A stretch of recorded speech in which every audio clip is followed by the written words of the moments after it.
Most of the time, when people think about wealth and prosperity, they assume more is always better.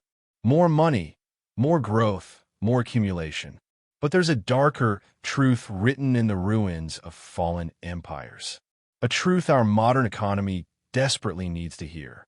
Nearly 1,000 years ago, long before stock markets or financial derivatives existed, a Persian scholar sat at a wooden desk surrounded by gold coins and asked a question that still haunts every economic system today.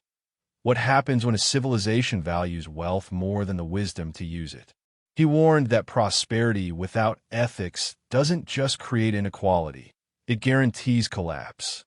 And looking at our world right now, he might have been describing us perfectly. Welcome to Gold Without Witness, where forgotten voices challenge everything we think we know about money. If you're ready to hear the hidden truths of history, hit that subscribe button now, because we're just getting started. To understand Abu Hamid al-Ghazali, one of the most brilliant minds of the Islamic Golden Age, you have to imagine a world that would seem both impossibly distant and strangely familiar. Picture the year 1095 CE. While medieval Europe struggles in poverty and fragmentation, the Islamic world blazes as humanity's economic superpower, spanning 3 continents, connecting distant trade routes, accumulating wealth at a pace never before seen in human history. But al-Ghazali sees something terrifying in all this gold. Around 1095 CE, the Islamic world wasn't just prosperous, it was the beating heart of human civilization itself. From Cordoba's magnificent libraries to Baghdad's bustling bazaars to Samarkand's legendary trade routes connecting 3 continents, this was an economic engine operating at a scale Europe wouldn't match for 500 years. Merchants used letters of credit honored thousands of miles away, partnership contracts distributing risk across investors, banking systems facilitating international commerce with elegant precision. But beneath the golden surface, something was rotting. Material abundance had arrived faster than spiritual wisdom could keep pace. Beggars starve in shadows of warehouses stuffed with hoarded grain. It was within this paradox that al-Ghazali emerged, celebrated professor at Baghdad's prestigious Nizamiya Madrasa, comfortable and respected. Yet every day, watching the markets operate, watching wealth accumulate while the poor struggled, something gnawed at him. He wasn't an outsider throwing stones. He was an insider sounding the alarm. And what he saw terrified him more than any invading army ever could. Al-Ghazali's most revolutionary insight was deceptively simple. Money has no intrinsic value, only reflective value.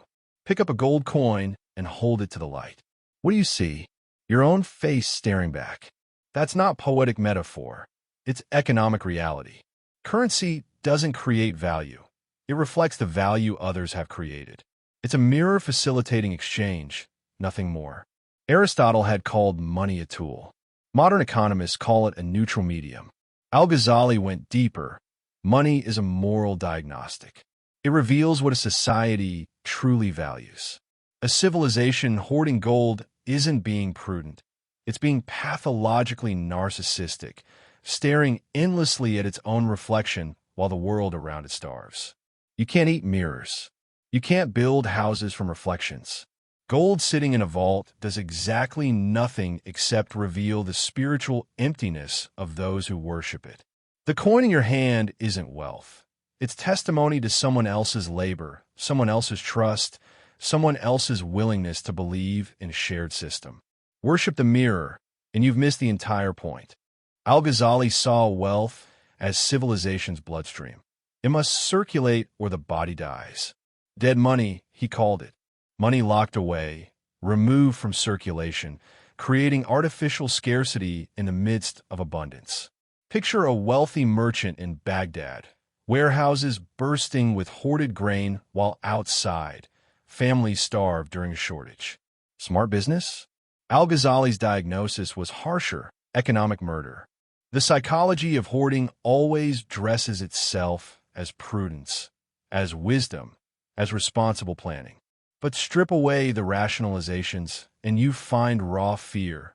Fear of scarcity, fear of losing status, fear of an uncertain future. That fear becomes a self-fulfilling prophecy. When everyone hoards, everyone suffers, even the hoarders themselves. Sound familiar? Today's corporations sit on record cash reserves, claiming they can't afford wage increases while workers struggle. Different century, same pathology. The bloodstream clots, and the whole system begins to die, not from lack of resources, but from lack of circulation. There's a bright moral line between earning and extracting, and al-Ghazali saw people crossing it constantly. Earning means contributing something, creating goods, providing services, adding genuine value. Extracting means profiting from pure manipulation, buying goods only to resell at inflated prices, distorting information to manipulate markets, profiting from others' desperation without contributing anything productive. The speculator's defense is always the same. We provide liquidity, we enable price discovery, we make markets efficient. Al-Ghazali's rebuttal was devastating. When markets become casinos, productive people stop playing. Trust erodes. Real contributors, farmers, craftsmen, builders, watch parasites get rich without calluses on their hands, and they exit the system entirely. The market doesn't become more efficient. It becomes a theater of extraction wearing efficiency's mask. Look at high-frequency trading today. Derivatives so disconnected from underlying assets that nobody understands them anymore. Same sin, faster technology. This was the sin that enraged al-Ghazali most. Rulers secretly reducing gold and silver content in coins to stretch budgets. The mechanics are simple. The effects are catastrophic. Government mints new coins with less precious metal, spends them at full value, and prices rise across the economy. The wealthy adjust. The poor, who can't, are quietly robbed. Al-Ghazali called it what it was: theft disguised as policy. He watched it happen in real time.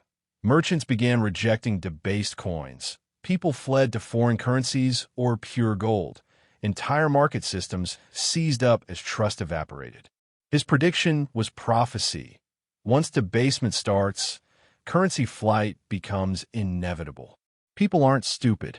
They know when they're being stolen from, even if the theft wears a crown. The modern parallel is uncomfortable. Inflation as hidden taxation. Central banks expanding balance sheets into the trillions. Fiat currencies untethered from any tangible anchor.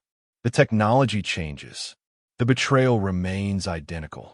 And just like al-Ghazali predicted, people are fleeing into assets, into crypto, into anything that holds value better than promises from institutions they no longer trust.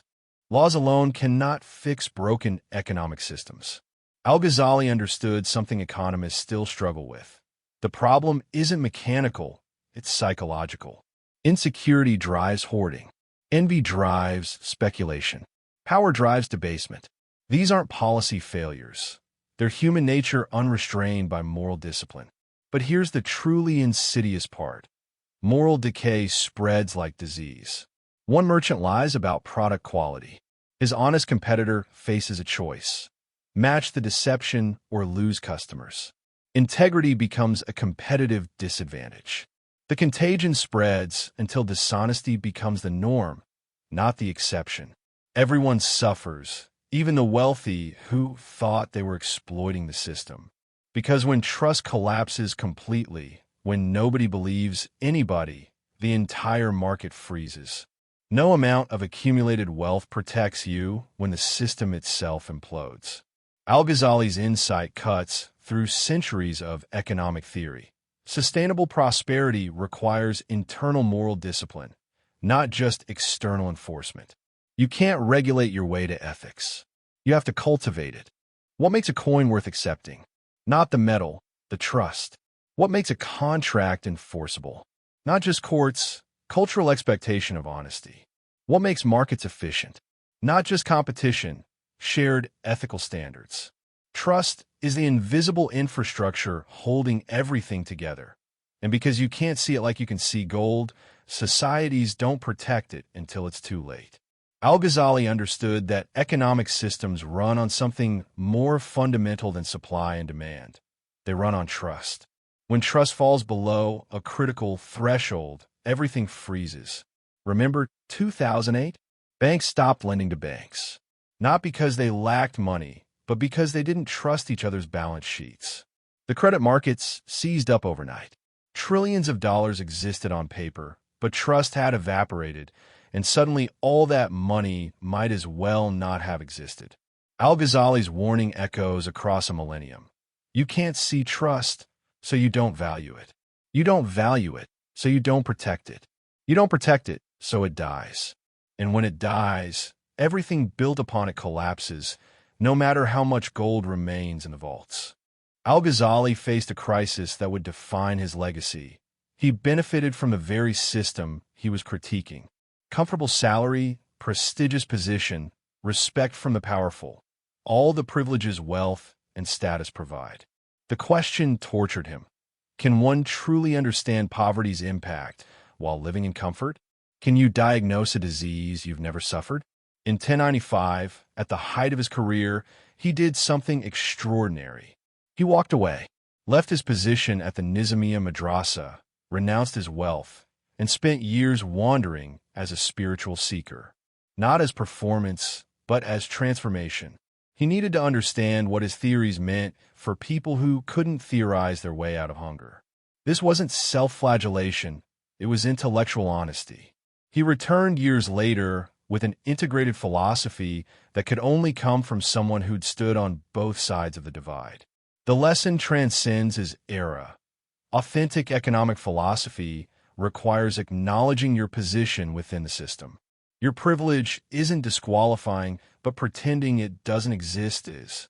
The wealth you critique, the system you analyze, you're not outside observing. You're inside participating. Own that truth, where your philosophy is just comfortable abstraction. Look at the parallels and try not to feel uneasy. Medieval markets and modern trading floors. The technology changes, the frenzy doesn't. Debased coins and quantitative easing.